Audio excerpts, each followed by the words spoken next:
Okay. And then it's about a half-hour interview, 35 minutes at the most. Sounds good. That was funny. Yeah.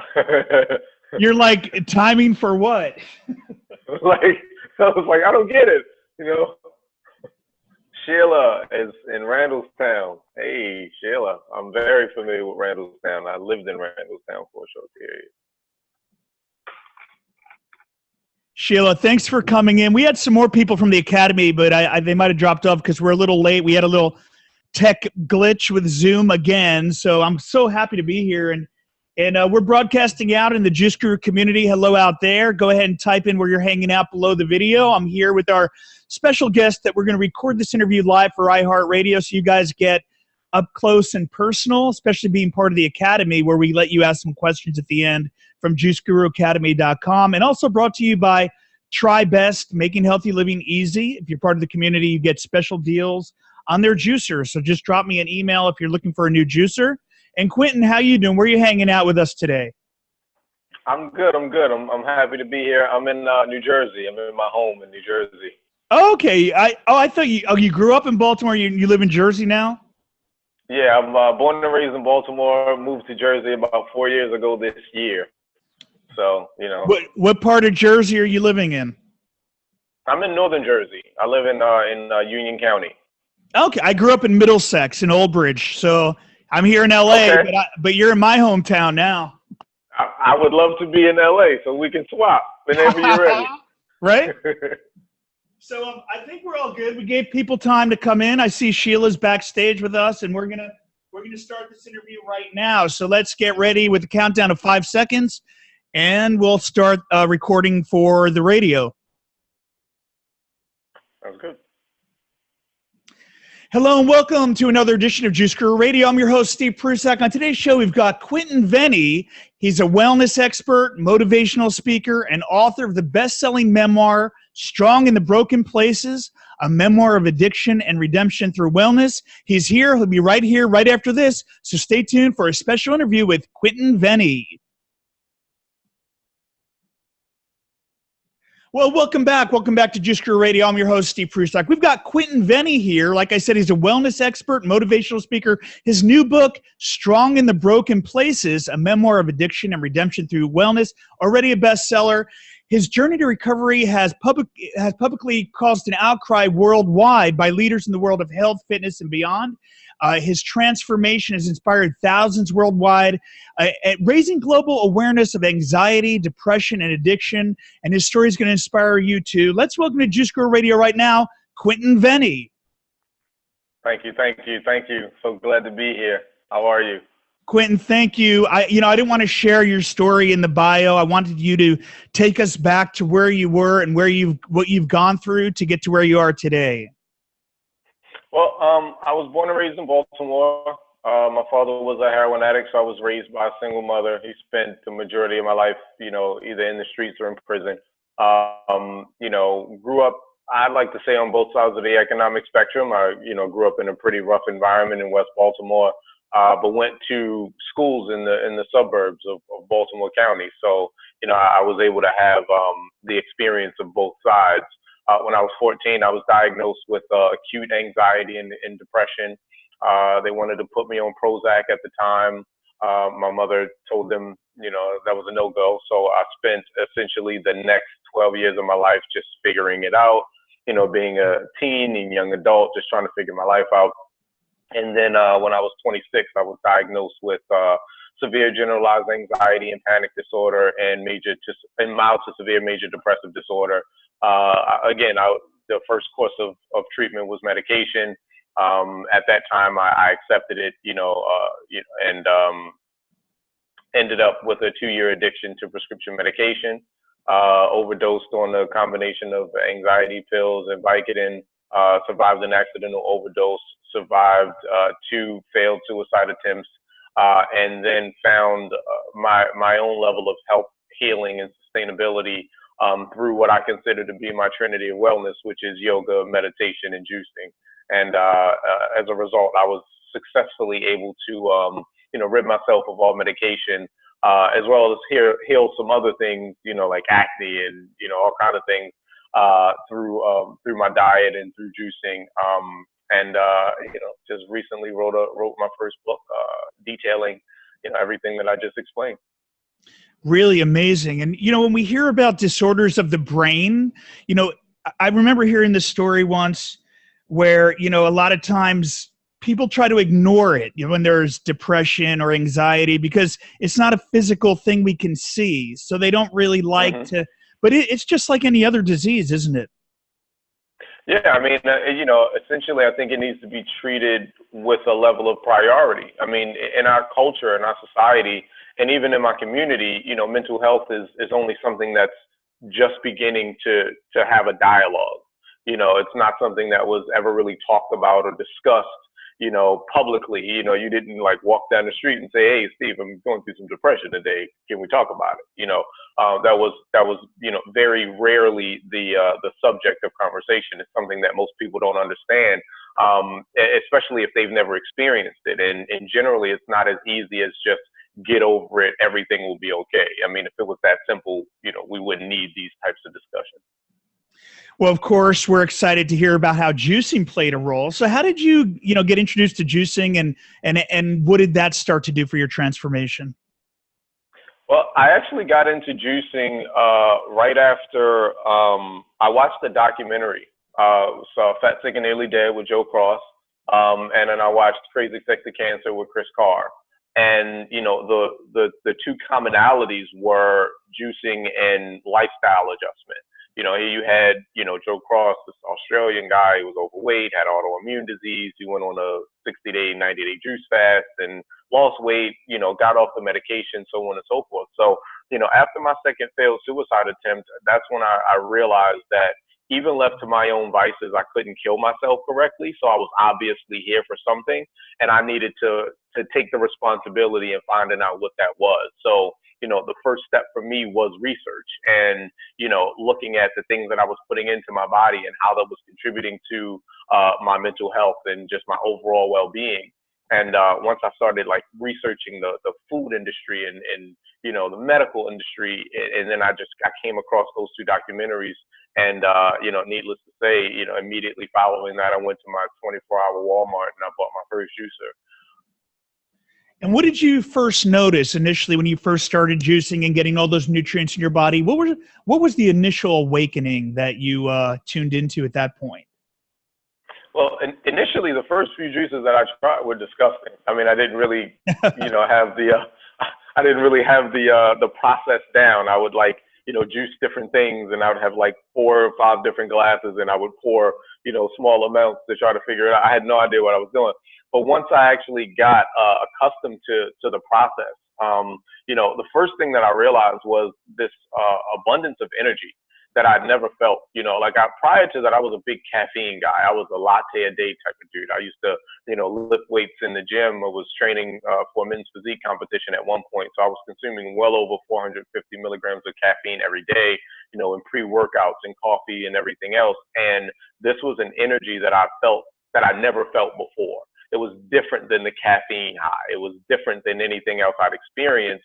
And at the time, I was still a heavy smoker too. So, I'm waking up every day, and the first thing that I would grab would usually be a pill, my pill bottle, or, a cigarette, or a combination of the two. And now this was shifting, and I felt like I didn't need anything else automatically, to substitute the juicing. It's like the juicing came in, and, I just felt, just an incredible sense of well-being, an incredible sense of energy, of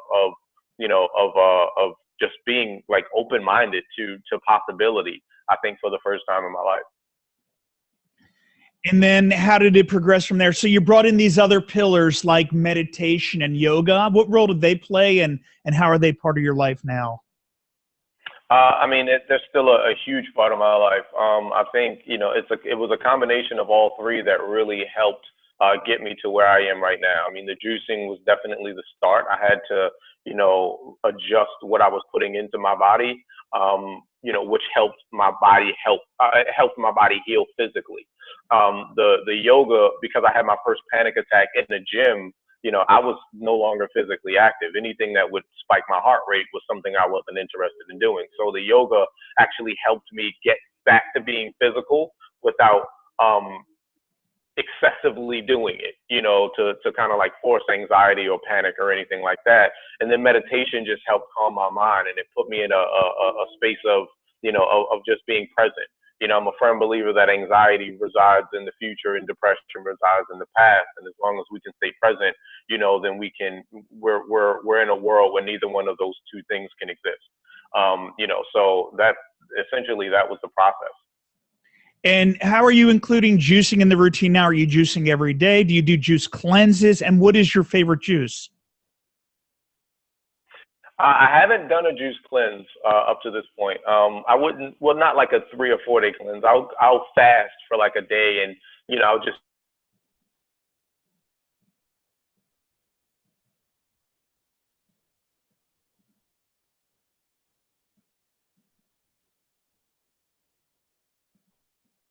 juice, whether it be watermelon, ginger, cucumber, and apple. And then I have an obsession with a turmeric juice, which is I use 3 oranges, turmeric root, 2 Fuji apples, and then some ginger root. I don't know what happened there. It froze. So I only got the very end of the answer to that question. And we'll just edit it for the radio, so we make sure we have the whole thing. So could you go through that one more time so we can get a clear answer to that? So what I said. Absolutely. Yeah, my favorite green juice recipe is like kale, spinach, celery, ginger, cucumber, and apple. And then my secondary juice that I do is oranges, apples, turmeric root, and ginger root. So working with people, inspiring them now, where do you start? If people are trying to overcome addictions and, get off medications, and what's the starting point for you as far as inspiring people and getting them down the path that that you've awoken to? For me, I think the starting point is acceptance. I think, for me, the hardest thing to do was to accept that I was an addict, was to accept that I did have a mental health issue, was to accept that I needed help and I needed to change. Once I acknowledged for myself that, these things were necessary, the next step was just doing it. It's like we always sit back and we wonder how, right? Like I get asked all the time, like, well, how did you do it? I don't know how I did it. I just did it. I feel like the answer to the how is always in the doing. It doesn't matter what the path looks like. It doesn't matter if it looks exactly like mine or exactly like yours or anyone else's. As long as we're putting one foot in front of the other every day and we're moving in the direction that we want our lives to go in, inevitably it will happen. I didn't think that I was going to be a juicer or do yoga or meditate or write a book or, be having this conversation with you. My main goal 5, 6 years ago when I started was to heal myself, because I realized that I had a problem, and I realized that I needed to be here for my children. I needed to be here. I was obviously here for something greater. And once I accepted that responsibility, it was nothing for me to just push forward and just do what was necessary to get to that point. Are there struggles now on the day-to-day? Like, do you fall into a relapse of depression or anxiety, and where are you with the medications today? As far as medication is concerned, I don't take any. If I take anything, it may be a Motrin for, a migraine or something like that, which I rarely get. I have tendonitis in my wrist, so the turmeric juices definitely help with that. As far as I forgot the other question. I'm sorry. I was asking where you are today as far as the relapses into depression or anxiety or any of those things occurring. I think anxiety and depression are things that can't be eradicated. They're things that will always need to be managed. And which is one of the reasons why I didn't really like the medication, because the medication just put a Band-Aid on the actual root cause of what it was that I was experiencing. So yes, I will still have moments where, I wake up and feel depressed, and some days are better than are better than others. And when I have those moments, I give myself permission to be human. I give myself permission to feel my feelings, which is something I never did before. So there may be days where I shut my phone off. and I shut myself off to the world, and I lock myself in my room, and I allow myself to just go through that process, and then the day after that, I get up and, pardon my language, but I kick myself in the butt, in the ass, and I keep going. I don't allow myself to wallow in my own sorrow. There's a difference between, pain and suffering. And, suffering is a mindset. Suffering is when you allow that pain or discomfort to permeate every area of your life.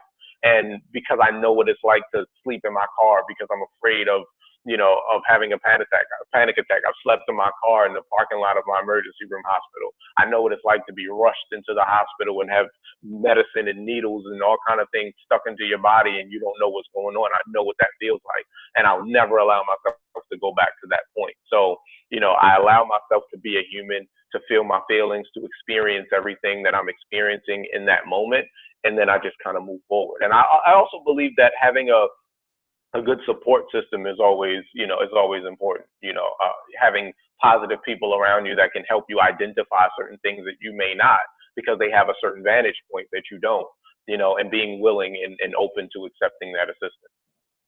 I mean, it's an important conversation when you look at depression today. Celebrities like Robin Williams or Chris Cornell from Soundgarden, who both took their own lives and got into that dark place. And but not a lot of people are talking about a natural solution to it. Yeah. And I think that's the most important part. I mean, a lot of us, we seek for happiness and success. And oftentimes we don't know what either of those things look like because we're looking for it from an external source. So that's why you can have a person like Robin Williams, God rest his soul, who had, seemingly had everything anyone would ever want and was still unhappy. You suffer the same thing with Heath Ledger. You had the same thing with Corey Monteith. You had, Michael Jackson, who was also taking benzodiazepines for anxiety, among a bunch of other things. And Prince. Prince too. And Prince, exactly. So it's like we have to start having these, difficult conversations, and we need to look at things. And again, I'm not anti-medication. I'm not telling anyone not to take medicine, but we have to start taking a bit more initiative in the things that we do on a day-to-day basis, to really help our lives, all the way around. So what led to the epiphany of going down this path of I'm going to write this book? And again, if you're just tuning in, the name of the book is Strong in the Broken Places, a memoir of addiction and redemption through wellness. I know it's up on Amazon. It's up on your website too.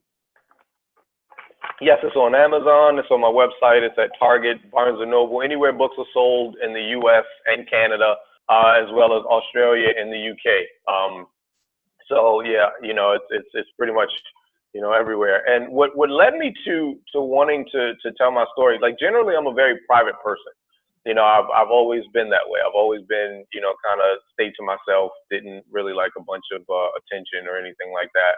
But I started writing for Mind Body Green a few years ago, and I started telling my story.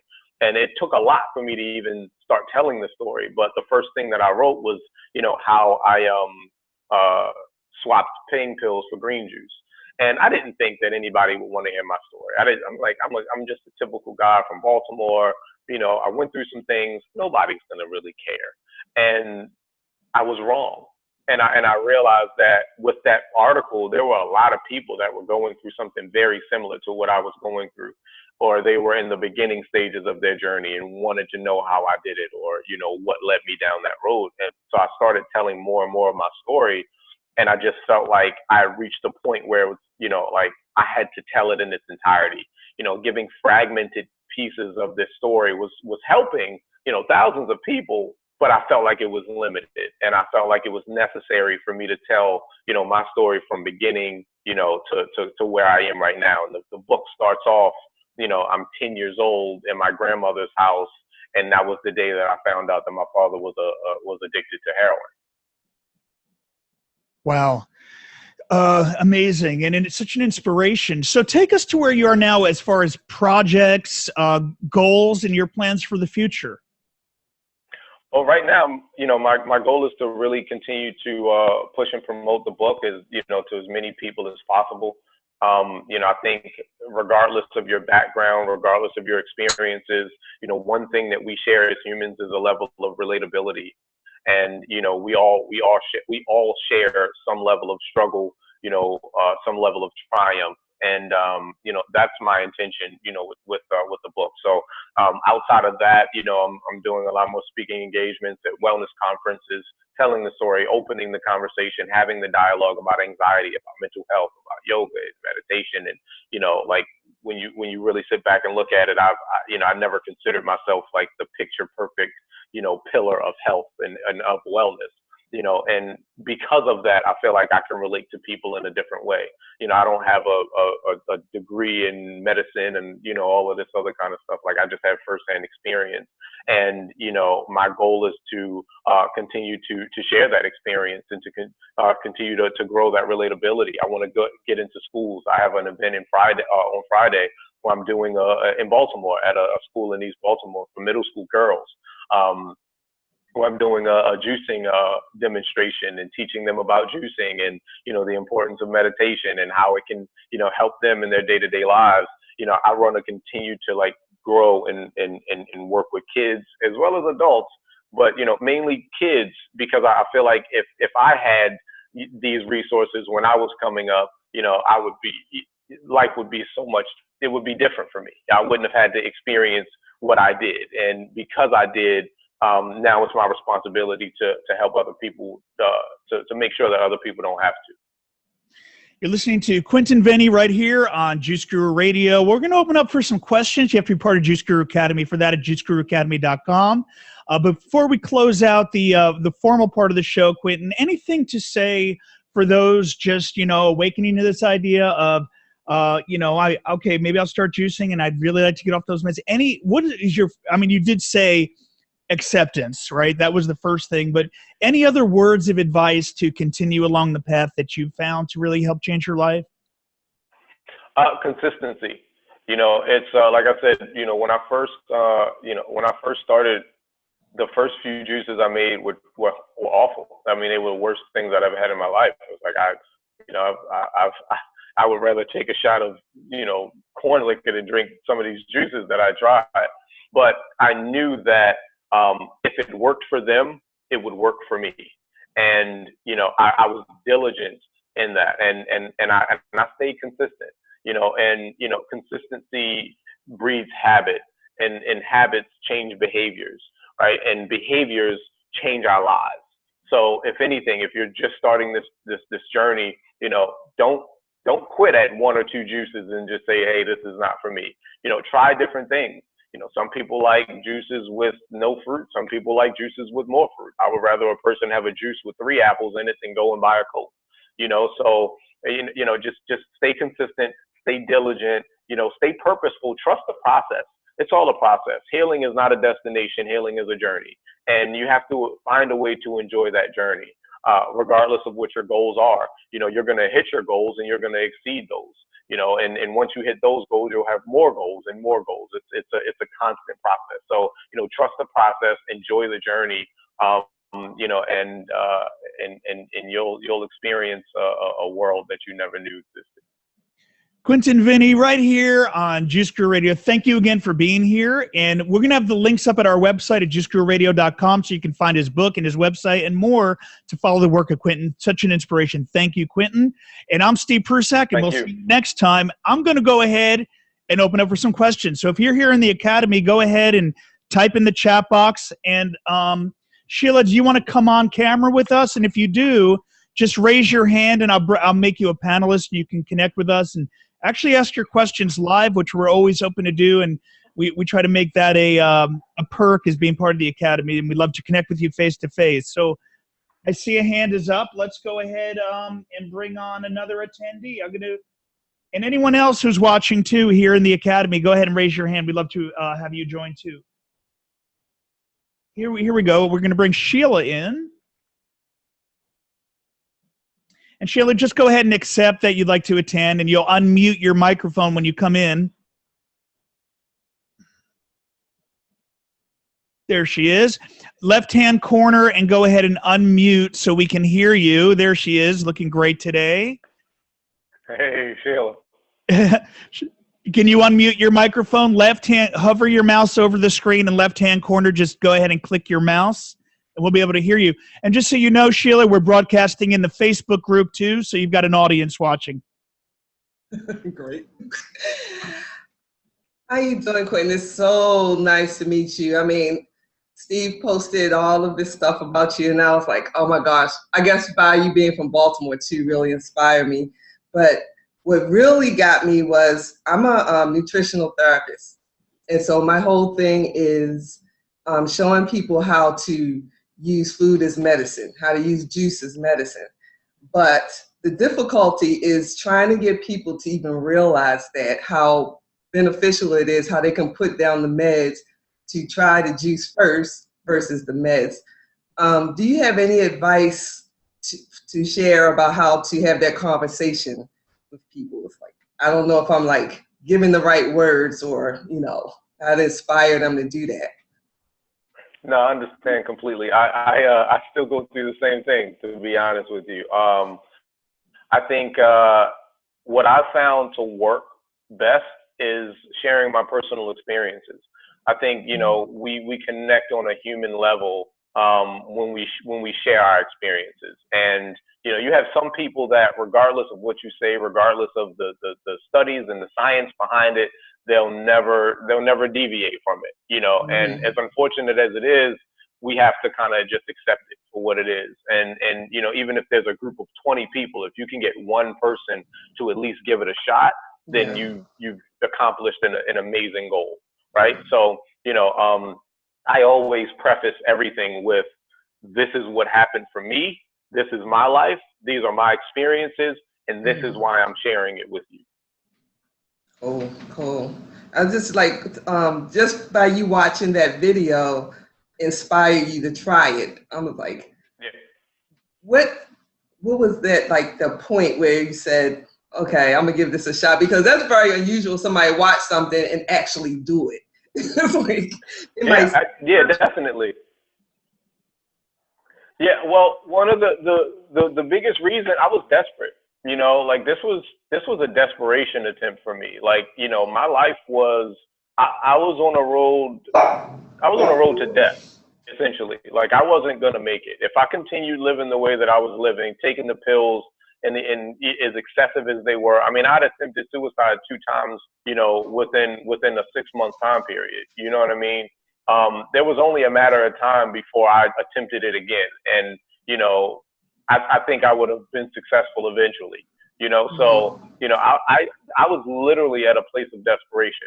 And I was like, okay, you know, I'm a big spiritual guy. So I was like, God, if this is what you're telling me, then I'm going to give it a shot. I'm going to try it at least, you know?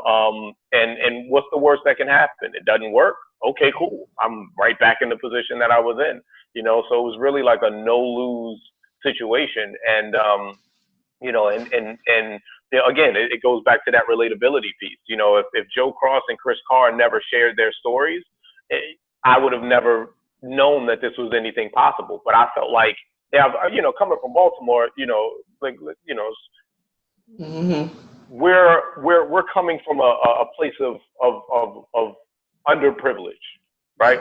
You know, so and even in experiencing that, when going through middle school and elementary school, I experienced a lot of racial divide. I experienced a lot of prejudice, a lot of racism, right? I never felt like I was beneath anyone else, even if they tried to make me feel that way, right? So when I saw that, and I saw Joe Cross do it, and I saw Chris Carr do it, and Chris Carr did it, and she had stage 4 cancer. You know, Joe Cross just had an autoimmune disease. You know, I was like, if it worked for them and they actually did it and it worked, who am I to say that it's not possible? You know, it's like believing in God, right? God's faith is the substance of things hoped for, the evidence of things not yet seen. You know, if I have to believe that there's something better, you know what I mean, at some point. So I had to believe that, okay, if it worked for them, it's going to work for me. I just have to give it a shot, you know, and I have to give myself enough time to actually see it come to fruition. And that's what it did. So again, I think that's one of the reasons why I start off with, you know, with my personal story and my experiences first. Like, I lead with that all the time because, you know, without knowing why I'm sharing it and what it did for me, I can't expect anyone else to say, okay, I'm going to take this guy's word to be golden. Oh, awesome. Thank you. Sheila, thank you for joining us here. Sheila, thank you for making a special appearance on the show here. Thank you. We appreciate you and everybody else out there. Thank you so much. Thank you for tuning in, and especially you, Quentin. Thank you for sharing your journey. And so many people are going to awaken to your teachings, just like you did through Chris and Joe. You're going to inspire so many people. So thank you for getting this message out, and always stay in touch. We'd love to have you back. Yes, absolutely. Thank you for having me. Thank you for this platform and all the work you do as well. I appreciate you, sincerely. Quentin Vennie, thank you. Take care, man. Thank you, and thank you all for watching. Thank you. Take care. We'll see you next time.